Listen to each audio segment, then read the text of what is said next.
Hello everybody, welcome back to another one of my videos.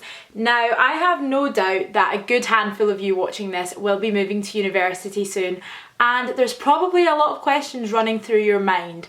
So in today's video, in collaboration with Unite Students, I thought I would run through 5 of the more practical things that you can start doing now to prepare yourself for that move. It's no secret that uni life is a big change. It's probably one of the biggest changes that a lot of you will have experienced up until this point, especially if you are moving out of home. But with that being said, there are lots of little things that you can start doing now to start preparing yourself for uni life. So I'm going to get straight into it with point number 1, which is look out all of your important documents. I'm talking things like passport, driving license, a phone bill, because these are things that you're going to need when you move to university, particularly if you're wanting to apply for jobs. If you're looking to get a job when you move to university, which is something that I would highly recommend, when you do get selected and the contract is getting drawn up, you will most likely be asked for proof of identification, photo ID, things like that. So having your photographic ID looked out not only means that you're ready for the nights out, but it also means that when the adulting begins, you're going to be prepared. And on top of that, definitely keep your details of your student accommodation handy, because they will come in useful when they're needing a proof of address. Not only is it good just to have these things looked out in general or when you're applying for jobs, but when it does get to second semester and you might be starting to look for flats, these documents will also come in handy then. So after you finish this video, why not go and look at all of these bits and bobs, put them in a Polly Pocket, and then they're good to go. My second little practical tip is master some healthy and easy meals. It's something that you might not think about too much when you're living at home, but moving to university and having to cook every single meal for yourself every single day is quite a stressful thing. It is a huge responsibility, and it can end up taking up quite a lot of time if you don't already have these meals banked. Being able to cook for yourself and being able to eat healthy meals will make you feel a whole lot better mentally, physically, and it will also help you tackle the freshers flu. The food that you put inside your body is so important, and especially during Freshers Week when you're getting your feet kind of grounded into university life, it can seem like there's so much going on that there isn't enough time to sit and make yourself a meal, but if you have a few different quick, easy, simple recipes, you're going to be fine. And on top of that, being able to cook great food is also a great way to make pals. One of the first people I met when I moved to university, and someone that I'm still friends with now, is actually an Italian girl that I met in halls, and she always used to come round to our flat and cook us pasta, and I was on cloud 9. So have a look online, flick through some old cookbooks, talk to parents or family, ask if they have any recipes that they would recommend, and get practicing them at home.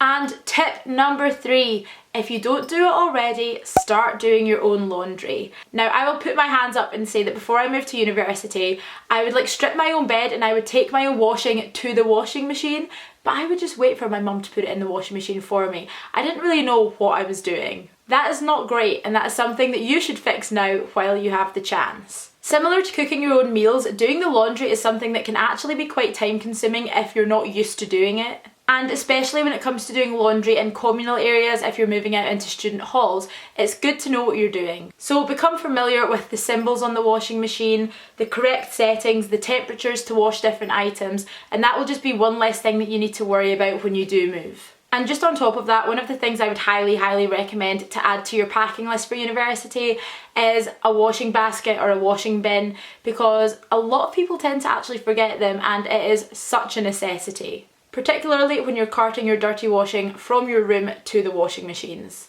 My fourth little practical tip is get on top of your finances now. If you don't already have a bank account, I would highly recommend that you open one before moving to university. Not only does it give you a little bit more financial freedom and responsibility, but it also gives you a much better idea of your incomings and outgoings every month. Even if you've not needed a bank account up until this point, I would definitely recommend getting one now, even if it is just for your student loan coming in and your rent going out. If you do already have a bank account, get a mobile banking app downloaded, because it is so simple. They are so easy to use, and they give you a much better kind of visual understanding of what you're spending every month. And this is extremely useful when it comes to building your own monthly budget. Budgeting is something that you'll probably hear a lot of when people prepare to move to university and they're preparing to take a little bit more responsibility over their own lives. And it's a word that can be a bit daunting to a lot of people. But a budget doesn't need to be this big fancy thing. It can be quite simple and informal. Just clue yourself up on what you spend every month and where the money is coming from to be able to pay for it. On the other hand, if you are that way inclined, you can get out the spreadsheets, you can go to town on your monthly budget. That wasn't my style, I definitely stuck to the more kind of informal budgeting, but now's a good time to kind of see what works for you.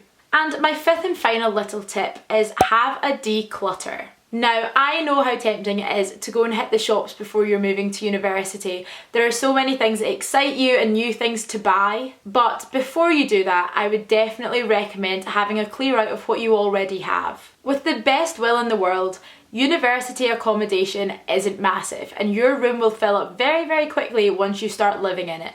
And while I know that most people don't take everything from their home to their university room, having less clutter to start with makes the packing process a whole lot more simple. So start now. If you have a free hour, why not start with your wardrobe? Have a little look through the clothes that you have, anything that you've not worn in a while, think about donating it or selling it. Of the clothes that you do have left, why not split them into more winter or cold weather clothes and then your summer or warmer weather clothes. Have a think about what makes sense to take to university now, because you will be coming back before you go for second semester. So think about it logically, think what's actually going to make that space useful for you. Not only is a big declutter something that's going to help you when you're moving to university, but it's also a really productive use of time even if you're not moving to uni this year. It will make you feel a whole lot better. That whole tidy space, tidy mind thing definitely applies. And looking around my room right now, I think I'm due to have another declutter myself. So there we have it. That is my 5 little practical things you can get done now to prepare yourself for university.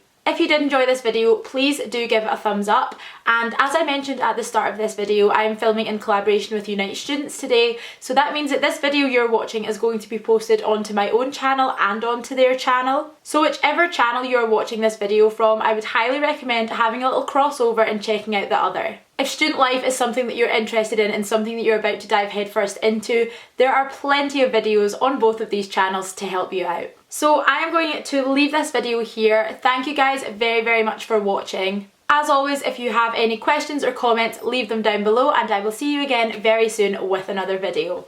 Bye!